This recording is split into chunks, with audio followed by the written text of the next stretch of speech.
भंडारा गोंदिया जिला वासियों के लिए खुशखबर है। अब आपका मनपसंद channel BS crime media news अब आपके केबल नेटवर्क पर, जी हां, अपने केबल नेटवर्क के एशियन चैनल नंबर 13 पर उपलब्ध है। BS क्राइम मीडिया न्यूज पर खेल, राजनीति, क्राइम, साहित्य व अन्य खबरें प्रकाशित की जाती है। हमारे साथ जुड़ने के लिए तथा हमारे चैनल में खबरें, विज्ञापन आदि के लिए संपर्क करें 8669151757 पर।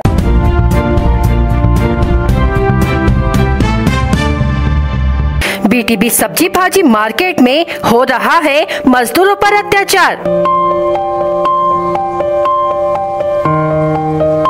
BTB में फिर चालू हुई गेट पास के नाम पर वसूली।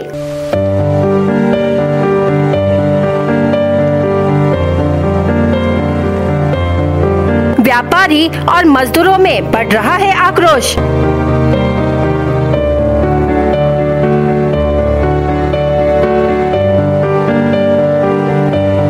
भंडारा शहर के BTB यानी महात्मा ज्योतिबा फुले सब्जी भाजी मार्केट में गेट पास के नाम पर किसान, व्यापारी और आम लोगों से गेट पर गाड़ी रोककर 20 रुपए, 30 रुपए, 50 रुपए गेट पास की पावती फाड़ी जा रही है, जिससे फिर एक बार जन आक्रोश बढ़ सकता है। साथ ही मजदूरों को सब्जी मंडी में अब शब्द बोलकर डराने धमकाने का काम किया जा रहा है। हमाली के साथ साथ साफ सफाई करने कहा जा रहा है। आपको बता दें कि BTB में मेंटेनेंस के नाम पर रोजाना हजारों रुपए वसूल कर रहे हैं। इस वसूली में साफ सफाई, इलेक्ट्रिक, पानी व अन्य सुविधा BTB के मार्केट के व्यापारियों को और किसानों को देना है, लेकिन नगर परिषद रोजाना ट्रैक्टर के माध्यम से सब्जी भाजी, कचरा और सफाई नगर परिषद और व्यापारी स्वयं कर रहे हैं, जिससे व्यापारियों का कहना है कि हम खुद मेंटेनेंस कर रहे हैं तो किस बात का BTB को मेंटेनेंस का पैसा दे। साथ ही साफ सफाई मजदूर से कराया जाता है, जिसका कोई अतिरिक्त पैसा नहीं दिया जाता, जिसको लेकर BTB सब्जी भाजी मंडी के खिलाफ पुलिस स्टेशन में तकरार दाखिल की है। देखना है कि क्या इस पर जिलाधिकारी और नगर परिषद CEO क्या कार्रवाई करते हैं। इस पर आम जनता की नजरें टिकी हुई है। नाव सांगा तुमचं? पवन दाडी. काय झालंय नेमकी का तक्रार आहे, कशासाठी तुम्ही पोलीस स्टेशन आलेले आहे? मी बाजारात काम करतो 26-27 वर्षापासून. त्या दिवशी BTB मला म्हणे का तू बाजारातली साफसफाई झाडू मारायची आहे तर बाजारात हमाली कर, नगर आपला ठेला घेऊन बाहेर ये. म्हणलं साफसफाई करायचं काम माझ्या नाही, नगर परिषदच्या त्याला जाऊन म्हणलं. तो म्हणते डायरेक्ट का जास्त नको बोलू. बाकीच्यानं जसा नोटीस आणला म्हणते तसा नोटीस आण म्हणते नगर परिषदमधून. मी 26-27 वर्षापासून नगर परिषदेला विचारू का तुला विचारू मोबाईल करून आलो म्हणून. ते मला माहीत नाही जास्त नको बोलू ना. असंच नाही, असा किती वेळेस बोलला तो. म्हणलो काहून तू इतका तू जास्त आम्हालावर अत्याचार करतेस ते मला माहीत नाही. नेमकी काय आहे तुमची मागे काय आहे? मागे काय आहे, तो अत्याचार करते आम्हाला. का मारते का? म्हणजे मी मारत नाही पण बोलते, खूप टोचून बोलते, अपशब्द वापरते. आमच्या साम्राज्य होय मी हा साम्राज्य आणलो तुमच्यासाठी आणलो म्हणते. गाड्या वगैरे कोणत्या आल्या आजूबाजूला करायचं काम नाही म्हणजे तुमच्या आमच्या कामात नाही आणतो तरी आम्ही करतो. तरी तो म्हणजे तुम्ही काहीच नाही करता. आता हमाल त्याच्यासाठी जीव देईल. तुम्ही तर हमाली करतात ना? हा, हमाली करतो ना आम्ही. त्याच्या म्हणणं असं का तुमची हमाली झाली तुम्ही बाजार झाडू मारा, तो काम आमचा आहे का? नाही, तुमचं काम. मेंटेनन्स कशाचा येतो? मेंटेनन्स कसा घेते तो? तुम्हाला एक्स्ट्रा पैसे देतात का? मग नाही, आम्ही आपली हमाली करतो, आम्ही आपली मेहनत करतो तेव्हा आम्हाला गिऱ्हाईक पैसे देते. याचा काहीच नाही. हा, याचा काहीच हस्तक्षेप नाही त्याच्यामध्ये. तुमची म्हणजे माझ्या जागेवर हमाली करता, माझ्या जागेवर कमवता, पण जागा त्याची नाही ना नगर परिषद. आमची मांग काहीच नाही. आमची फक्त एवढीच मांग आहे. आमची मंडी जेव्हा इथं होती जुनी लहान मार्केटमध्ये, तेव्हा पण आम्ही हमालीच करत होतो साहेब. तेव्हा पण आम्ही हमालीच करत होतो, कोणाकडे काय काम नाही. आता मंडी तिथं गेली, तिथं पण आम्हाला दुसरं काम येत नाही तर आम्ही हमालीच करणार आहोत तिथं पण जाऊन. तर त्यांच्या म्हणणं असं आहे का तुम्ही इथं झाडू वगैरे मारा, मंडीचा जो केर कचरा वगैरे तो काढा. आम्ही काढत होतो याच्या आधी, असं नाही का नाही काढत होतो म्हणून. पण त्याची जे अपशब्द जो बोलतो तो हमालांना ते आपल्याला ऐकून होत ना. दुसरी गोष्ट तो मेंटेनन्स खर्च घेऊन राहिलेला आहे. तर त्यांनी स्वतःचे माणसं लावून तो मेंटेनन्स जो खर्च घेतात त्या खर्चातून तो सर्व कार्य जो काम आहे मंडीतला तो पूर्ण करून घ्यावा. आम्ही आपली मेहनत एवढी करतो, आम्ही त्या मेहनतीचा पैसा आम्हाला भेटतो. आम्हाला कोणी काही आमच्या घरी आणून देत नाही. कोणी फुकट पैसे देणार नाही. एक हप्ता कोणी घर राहिलं त्याच्या घरी आणून पैसे देणार नाही. मेहनत कराल तेव्हा पैसे कमवत. हमाल का या भाऊला पण मागं म्हटलं म्हणते त्यांनी का तुला जर मंडीत काम करायचं आहे तर माझ्या हिशोबानं काम कर, नाहीतर मग मंडीच्या आपला ठेला घेऊन गेटच्या बाहेर काम. गेटच्या बाजाराच्या बाहेर कर, बाजार परिसरात अंदरच, म्हणजे गेटच्या अंदर काम नको करू, बाहेर काम करू. आम्ही बाजारातही काम करतो. 97 पासून आम्ही काम करून राहिलो. हा 95 पासून काम करून राहिलो. 1995 पासून 97 पासून हा 26-27 वर्षापासून आम्ही काम करून, त्याला विचारून काम करून राहिला का आम्ही.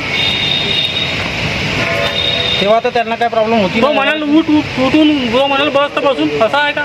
आता का तक्रार कोणती तक्रार त्याची अशी आहे का आम्हाला त्याने अत्याचार केला नाही पाहिजे. कारवाई नाही झाली तर पुढची प्रक्रिया काय राहील. तो जेव्हा तेव्हा आपला दबाव टाकते आम्हाला. कारवाई नाही झाली तर आम्हाला तेच आमची हमाली बंद करून आम्हाला गेटवर उभे राहावं लागेल. मग आम्ही कोणती गाडी अंदर येऊ देणार नाही, कोणती गाडी अंदर जेव्हा बाहेर जाऊ देणार नाही, आणि आम्ही आपला पूर्ण संपावर बसून जाऊ. मग पाहू तेव्हा कोणते आम्हाला किती काम करतात. ते स्वतः गाडी भरतात का तेही पाहू आम्ही. बिना आम्हाला व्यापार करतात का पाहू आम्ही. बिना आम्हाला व्यापार करतात का ते पाहू आम्ही. पत्नी के चरित्र पर संदेह करते हुए पत्नी सहित अपने बेटे और ससुर पर पेट्रोल डालकर जिंदा जलाने वाले आरोपी को गोंदिया जिला सत्र न्यायालय ने दोषी मानते हुए 9 मई को फांसी की सजा सुनाई। आरोपी का नाम तिरोडा तहसील के भिवापुर निवासी किशोर श्रीराम शिंदे है। बता दे कि आरोपी किशोर शिंदे अपनी पत्नी के चरित्र पर संदेह कर उसके साथ मारपीट करता था, जिससे परेशान होकर किशोर की पत्नी आरती शिंदे फरवरी 2023 में रामनगर पुलिस थाना अंतर्गत सूर्या टोला में अपने मायके में आई थी। इस दौरान 14 फरवरी 2023 को आरोपी किशोर ने तिरोडा के भिवापुर से अपने साथ दोपहिया में कैन में सूर्या टोला में स्थित अपने ससुराल में पेट्रोल लाया था। उसने रात का समय देखकर घर पर पेट्रोल छिड़का, साथ ही पत्नी जिस कमरे में सोई थी वहां भी पेट्रोल डालकर घर को आग लगा दी।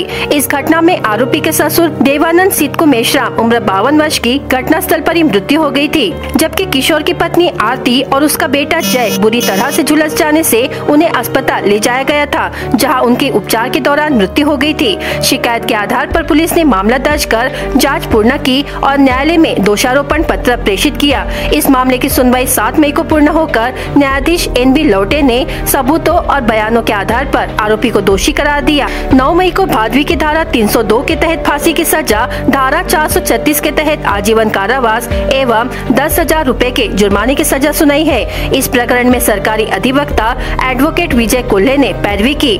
वहीं रामनगर पुलिस थाना अंतर्गत पैरवी अधिकारी के तौर पर पुलिस हवालदार देवानंद काशीवार ने काम संभाला। आज प्रथम तदर्थ न्यायाधीश श्री लवटे साहेब यांनी आरोपी किशोर शिंदे याला कलम 302 अन्वये याच्यामधले जे मृतक होते आरती, त्याच्यानंतर जय आणि देवानंद मेश्राम या तिघांनाही जाळून ठार मारल्याप्रकरणी फाशीची शिक्षा सुनावलेली आहे। आणि या केसमध्ये ही रेअरेस्ट ऑफ रेअर केस का होती, यामध्ये या आरोपींनी त्यांना तिघांनाही ते स्वतःचे त्याचे जवळचे नातेवाईक होते, त्यांना जाळून त्यांनी मारून टाकलं। त्याच्यानंतर दुसरी गोष्ट अशी होती की ते तिन्ही जे विक्टिम होते ते डिफेन्सलेस होते, कारण एक 4 वर्षाचा मुलगा होता, एक त्याची पत्नी होती 30 वर्षाची स्त्री, आणि तिसरे व्यक्ती जे देवानंद होते त्याचे सासरे ते पॅरालिटिक होते। त्यामुळं ही दुर्मिळातली दुर्मिळ घटना होती, म्हणून न्यायालयाने सारासार विचार करून आज या केसमध्ये गोंदियाच्या जिल्हा निर्मिती झाल्यानंतर त्यांच्या इतिहासातली पहिली फाशीची शिक्षा आहे। किशोर श्रीराम शेंडे हा जो याच्यातला आरोपी आहे, तर याने गेल्या वर्षी 2023 फेब्रुवारीमध्ये आपला लहान मुलगा, पत्नी आणि सासरे या तिघांचा पेट्रोल ओतून त्यांचा जाळून त्यांची हत्या केली होती।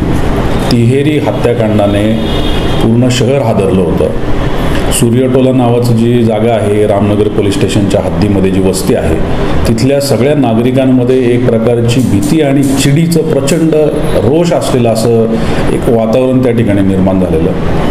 आणि अशा परिस्थितीमध्ये याच्यामध्ये योग्य तो तपास केला, आरोपीला ताब्यात घेतलं आणि 1.25 वर्षाच्या आतमध्ये माननीय न्यायालयाने हा निकाल दिलेला आहे, ज्याच्यामध्ये मरोस्तवर फाशीची शिक्षा ही सुनावण्यात आलेली आहे।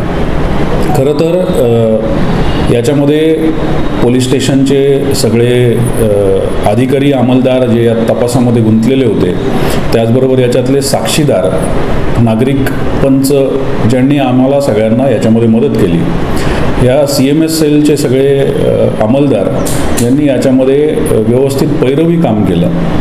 त्याचबरोबर आपले सरकारी वकील तसंच विशेष वकील कोल्हे साहेब, ज्यांनी ही केस सरकारच्या बाजूने चालवली, आणि त्याचबरोबर माननीय न्यायालय लवटे साहेब, ज्यांनी याच्यामध्ये योग्य तो न्यायनिवाडा केला. या सगळ्या लोकांमुळे हे सगळं शक्य झालं. आणि त्यामुळं आपले सगळे अधिकारी, अंमलदार, सगळे नागरिक जे यामध्ये एक साक्षीदार म्हणून काम करत होते, पंच म्हणून काम करत होते, यांचं खरं तर म्हणावं तेवढं कौतुक कमी आहे. अशाच पद्धतीने एक चांगली टीम तयार करून इथून पुढेही सगळ्यांनी काम करावं, जेणेकरून आपण आपल्या गोंदियाला एक सुरक्षित असं वातावरण अजून चांगल्या पद्धतीने देऊ शकतो. माझं नाव भारती रमेश चचाने आहे. जे आरती किशोर शेंडे त्यांची मी वहिनी लागतो, आणि ममताबाई मेश्राम आमच्या घरासमोर राहत होते. ती आपल्या माहेरी आली होती. तिला खूप तिचे घरचे जे नवरा होता त्यांना खूप त्रास करत होते, तर त्यामुळे ते 2 महिन्याच्या पासून आमच्याकडे सुरतला राहत होती. त्या दिवशी 14 तारखेला फेब्रुवारीला ते रात्री आले. रात्री 12 वाजता पेट्रोल टाकून त्यांनी आग लावली, आणि त्यामुळे ते आरतीला मरण आरती आणि ते तिचे वडील होते ते जागेवरच मरण पावले. आणि आरती आणि तिचा मुलगा जय त्याला नागपूरला नेण्यात आले. काही एक दिवसाच्या नंतर तो मुलगा मरण पावला ना, 8 दिवसाच्या नंतर ते आरती मरण पावली. पण त्यामुळे आम्हाला काही न्याय मिळाला नव्हता. आता 14 महिन्याच्या नंतर आम्हाला न्याय मिळाला आहे. त्याला फाशीची शिक्षा झाली आहे, आणि त्याच्या आत्म्याला आरती आणि जय आणि देवाराम मेश्राम यांच्या आत्म्याला संतोष झाले आहे. पण आमचा एक अशी इच्छा आहे की जे न्याय मिळाला आम्हाला तो न्याय कायम राहिला पाहिजे, आणि त्याला फाशीच झाली पाहिजे. भारतीय संस्कृति में विवाह समाज में एक अत्यंत महत्वपूर्ण एवं सार्वभौमिक क्रिया है। अक्षय तृतीया के शुभ अवसर पर सामुदायिक और एकल विवाह समारोह आयोजित किए जाते हैं। बाल विवाह की संभावना से इनकार नहीं किया जा सकता है। भंडारा जिले में बाल विवाह रोकथाम आदेश लागू किया गया है। बाल विवाह को रोकने के लिए भंडारा जिले में बाल विवाह रोकथाम अधिकारी के स्तर से प्रत्यक्ष और अप्रत्यक्ष रूप से सहायक विवाह प्रमाण पत्र छापने वाले प्रेस संचालक, मंडप सजावट, ड्राइवर, फोटोग्राफर, शेफ, मंगल कार्यालय, लॉन हॉल प्रबंधक, बैंड वादक, कैटरिंग ड्राइवर है। जो लोग विभिन्न जातियों और धर्मों के विवाह रचाते हैं, उन्हें लड़की का विवाह कार्य संपन्न कराते समय यह पुष्टि करने के बाद ही विवाह समारोह बुक करना अनिवार्य कर दिया गया है कि लड़की की आयु 18 वर्ष और लड़के की आयु 21 वर्ष हो गई है कि नहीं। बाल विवाह निवारण अधिनियम 2006 के प्रावधानों के अनुसार जो कोई भी बाल विवाह के लिए उकसाता है या अनुमति देता है या बाल विवाह को रोकने में लापरवाही से अपराध करता है, जिसमें वह व्यक्ति भी शामिल है जो बाल विवाह में भाग लेता है, 2 साल तक की सश्रम कारावास की सजा हो सकती है और 1 लाख रुपए तक का जुर्माना भी लगाया जा सकता है।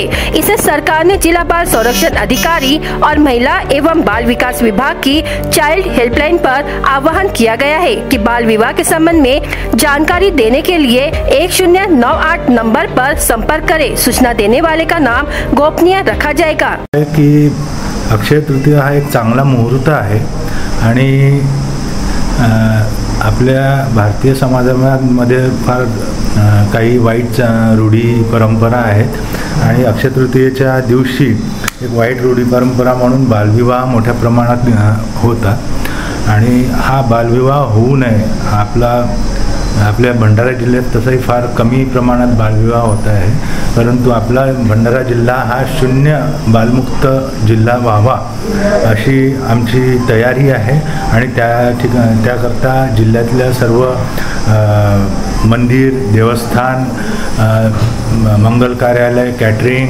बँड पथक इत्यादी ज्या आस्थापना या बालविवाह म्हणजे विवाह कामात सहभागी होतात त्या सगळ्यांना आम्ही निर्देश दिलेले आहे की आपण ऑर्डर घेताना बालक आणि बालिकेची जन्मतारखी पाहूनच ऑर्डर घ्यावे, अन्यथा आपणाला कारवाई करण्यात येईल. आणि अशा प्रकारे प्रत्येक प्रत्येक तालुक्यात सगळी तयारी सुरू आहे. आणि या जो 10 तारखेला अक्षय तृतीया होणार आहे त्या दिवशी शून्य बालविवाह व्हावे या दृष्टीने पूर्ण आम्ही प्रयत्न करत आहे. आणि हे शासनातर्फे जरी प्रयत्न होत असले तरी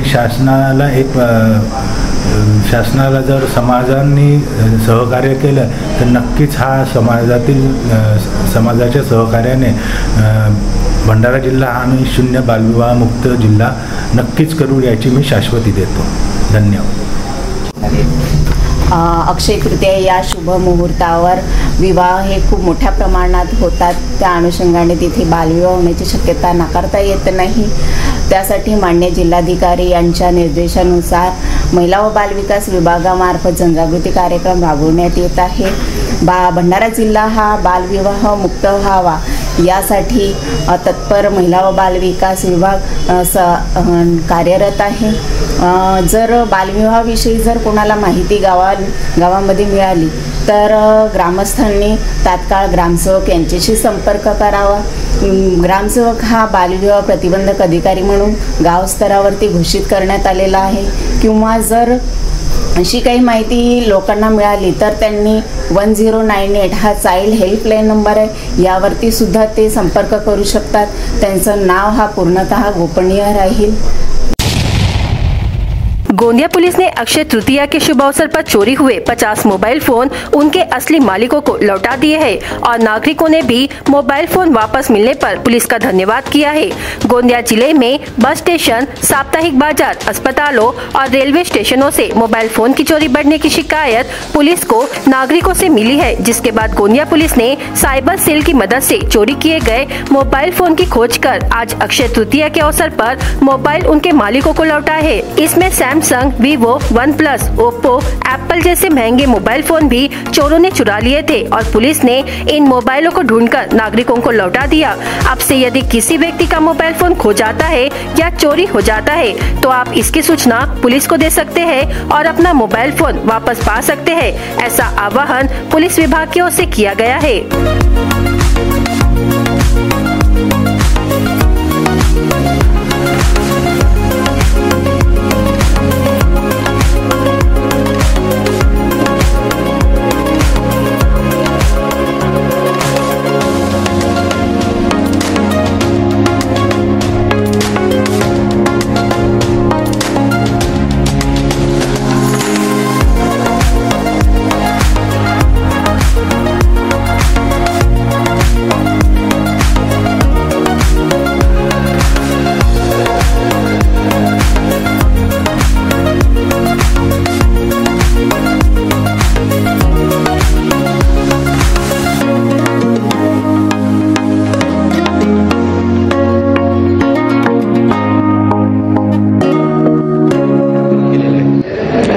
आज अक्षय तृतीयेचा मुहूर्त आहे आणि या चांगल्या मुहूर्तावर आपण 50 मोबाईल रिकवर करून आपल्या शहर पोलीस स्टेशनने ते सर्व ज्यांचे मोबाईल हरवलेले होते किंवा चोरीस गेले होते त्या सर्वांना बोलवून आज चांगल्या मुहूर्तावर तिचे सर्व मोबाईल त्यांना परत दिलेले आहेत. ही आपल्यासाठी एक अभिमानाची गोष्ट आहे. मी सर्व शहर पोलीस स्टेशनच्या टीमचे, सर्व आमच्या DB टीमचे, सर्व पोलीस स्टेशनच्या स्टाफचे अभिनंदन करते. मी असं सांगू इच्छिते की ज्यांचे मोबाईल हरवलेले आहेत त्यांनी नक्कीच पोलिसांवर विश्वास ठेवावा आणि आपली तक्रार द्यावी. पोलीस नक्कीच आपल्या आता एवढं तंत्रज्ञान पुढे गेलेलं आहे की आपल्याला मोबाईल रिकव्हरीसाठी बरेचसे मार्ग असतात. त्यानुसार आपण त्याचा वापर करून बरेचसे मोबाईल रिकवर करतो. त्यामुळे पोलिसांवर विश्वास ठेवून लोकांनी आपल्या तक्रारी दिल्या पाहिजे, हेच मी सांगू इच्छिते. नाही, मी यांच्याबद्दल साधा खूप अभिनंदन म्हणतो त्यांना की त्यांनी आपलं एवढं महिना मोबाईल आपल्याला मिळवून दिलं. अतोरात कष्ट करून त्यांनी हे वस्तू आपल्याला आणून दिली आणि आज एवढ्या चांगल्या दिवशी ते आपल्याला मिळत आहे. त्याच्याबद्दल त्यांचा खूप खूप अभिनंदन. दादा माझं एक म्हणणं हे येणार त्याच्यामध्ये तर आपल्यासोबत काही गलत झाला, मोबाईल आपला गेला आहे तर आपला काम आहे तक्रार करणे. आणि विशेष करून मी जे गोंदिया सिटीचे ठाणेदार साहेब आहेत सूर्यवंशी साहेब यांचा खूप खूप अभिनंदन करतो. कारण की ते जे प्रकारची सेवा देत आहेत तसेच गोंदियाची जे DB टीम आहे बाकी पूर्ण गोंदियाचा स्टाफ सिटीचा एवढे चांगले काम करत आहेत तर ज्याच्यामुळे गोंदिया शहरामध्ये वाढत्या क्राईमवर थोडा वचक बसत आहे.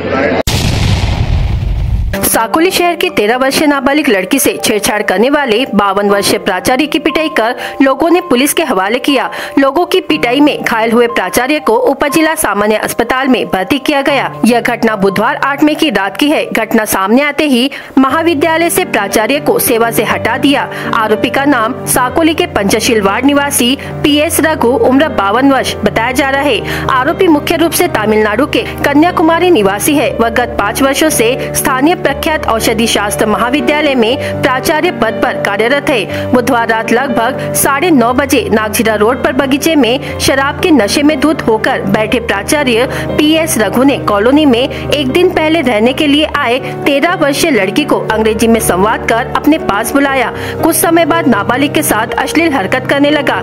इस घटना की जानकारी पीड़िता ने अपने मां और भाई को दी।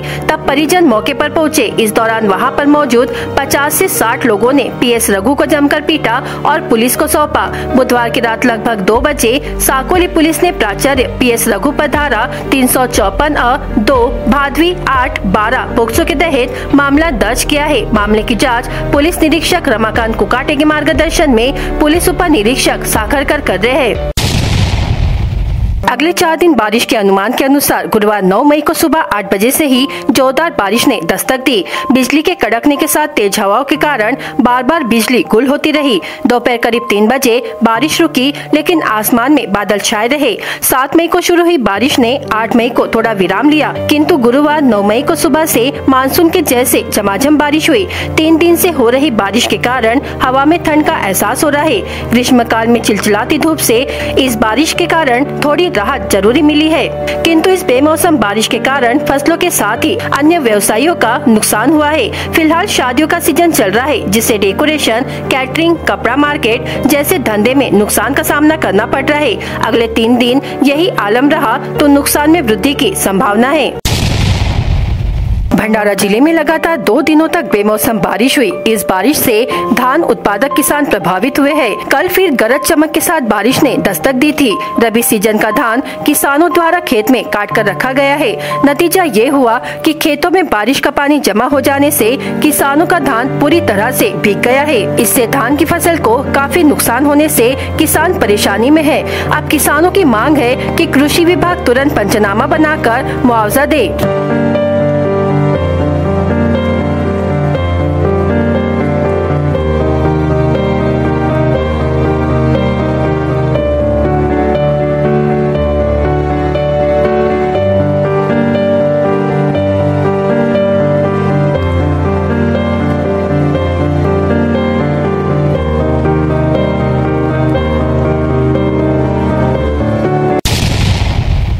जिला सामान्य अस्पताल में ब्लड बैंक में 7 मई को रेड क्रॉस डे पर रक्तदान शिविर का आयोजन किया गया था। इस रक्तदान शिविर में 35 युवाओं ने रक्तदान किया। इस समय शिविर में डॉक्टर जयंत गिरेपुंजे, रक्त संक्रमण अधिकारी डॉक्टर विजय कुल्लड़कर, प्रीतम कुमार राजा भोज, प्रशांत बडोले, विनय ढगे, राजू नागदेवे उपस्थित थे।